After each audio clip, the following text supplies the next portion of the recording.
Hi guys, Dr. YouTube here, Timothy Tucker from XCon TV and 72337. Things that may go, huh? I got about 6 channels, but I thought I'd bring you, and this is a good cop right here. He's a sergeant, used to be a drug sergeant, now he does different stuff, but he's on TED Talk, and he's talking about the problems with the police department. From you. What's going to work in your community? And there's some great things starting to happen. So here's the thing. I had to figure out a way to shift 130 cops that were under my tutelage from being occupiers of communities to being partners. I had to figure out how to do that, because here's the crazy thing. In law enforcement, we have evolved into something incredible. Listen, we have become great protectors. We know how to protect you. But we have exercised that arm so much, so very much. If I was a natural police department, and I represented the police department, you will see this incredible, beautiful 23-inch arm. Man, it's pretty, and it's cut up. No fat on it. It only look good. It just look good. That's a great arm. Protection. That's who we are, but we've exercised it so much sometimes that it has led to abuse. It's led to coldness and callous and dehumanized us. And we've forgotten the mantra across this nation is to protect and serve.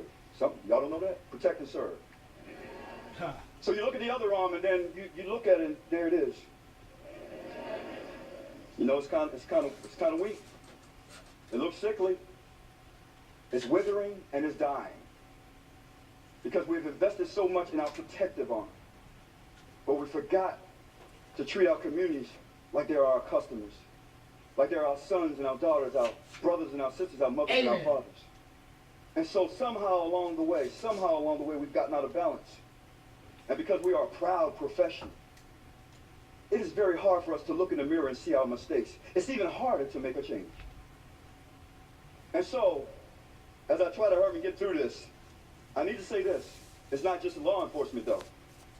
Because every one of us makes up a community. Everybody makes up a community. And as communities, can I say this? We have put too much responsibility on law enforcement. Too much. True. That is so true right there. Because these Tupac and no snitching and stuff. We have the audacity and the nerve to get upset with law enforcement when we take action. There's no way in the world that we, as a community, should be calling the police for kids playing ball in the street.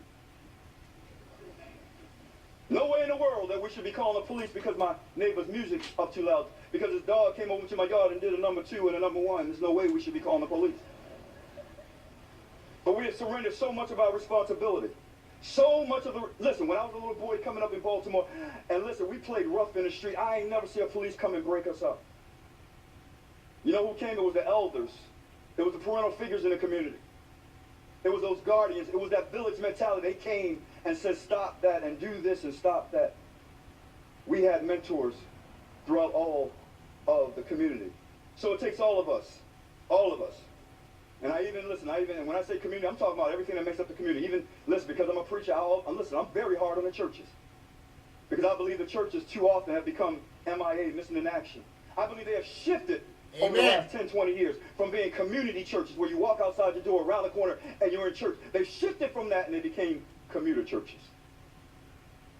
And so you now have churches who have become disconnected by default from the very community where they're planted. And they don't take care of that community.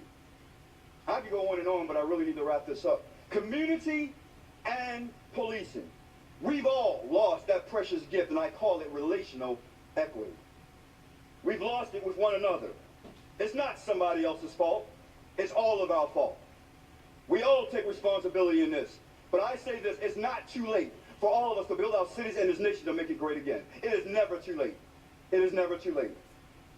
You see, after 3 years of my 4.5-year commandship in that district, 3 years in, after putting pastors in the car with my police, because I knew this, it's a little secret, because I knew this, it was hard to stay a nasty police officer while you're riding around with a clergy. Amen.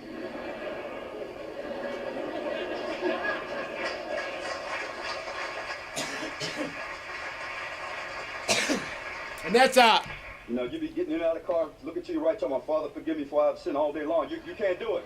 You can't do it. So we came up with some incredible initiatives, engagements for our community and police to build that trust back. We began to deal with our youth. We began to deal with those who we consider on the wrong side of the fence. We knew that we had an economic problem, so we began to create jobs. We knew that there was sickness in our community and they didn't have access to proper Medicare, so we partner up. We got to that intersection. We partner up with anybody that wanted to partner. Is there any good cops out there? Huh? Any? This guy's a good cop. Because at the end of the day, He was. if we took care of the needs of the people, if we got to the root cause, the crime will take care of itself. It will take care of itself.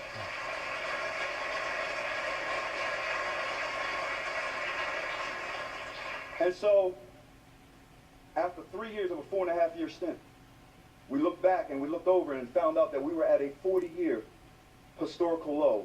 Our crime numbers, our homicides, everything had dropped down back to the 1970s. And it might go back further, but the problem is we only started keeping data since 1970. 40-year crime low. So much so I had other commanders call me, hey, Mel, what you doing, man? What you doing? What you doing? We got to get some of that. We got to get some of that. And so we gave them some of that. And they armed themselves, probably, huh? And in a short period of time, the city went to a 30-year crime low. For the first time in 30 years, we fell Baltimore City under 200. How come other cops don't see this? Are they just stupid? And we celebrated because we had learned to become great servants. We got a new Tucson sheriff. I hope he's not a fucking moron. These last few years, as much as we had learned to become great proactive police officers and great relationally police officers rather than reactive, these last years. And we need real cops, not PC cops. They have broken my heart. The uprising still hurts. It still hurts my heart because truly I believe that it should have never happened.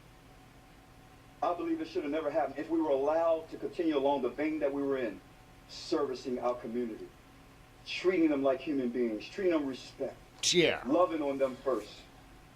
If we continue that vein, it would have never That was happened. one good thing. The black officer that I dealt with here in Tucson, he was a good guy, so was the big white guy. Again. But then I'm excited again because now we have a police commissioner who not only talks about community policing, but he absolutely understands it.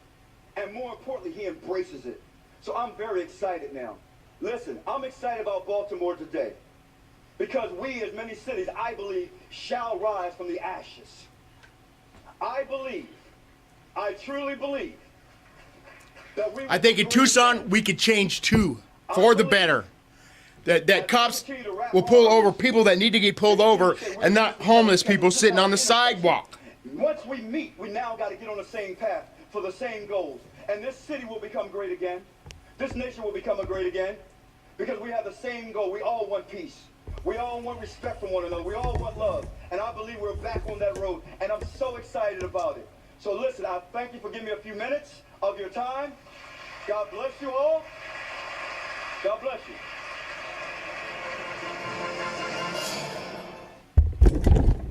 Now it's me, guys. You got me.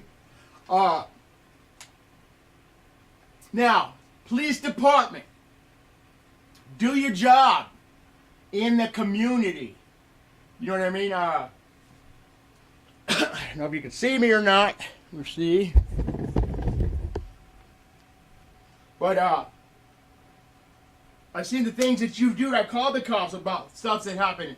They don't want to do nothing. You know what I mean? They only want to come to your house to harass you or give you shit or, you know what I mean? I've never really seen any cops come and help. They're just here when something's going wrong, you know? And then I see it, when it comes to them, I have a video back where the cop wrecked. And yeah, those cops didn't want to be seen of how they really were, you know? But anyways, there's a good cop for you. Later, guys. Subscribe and like to my channel.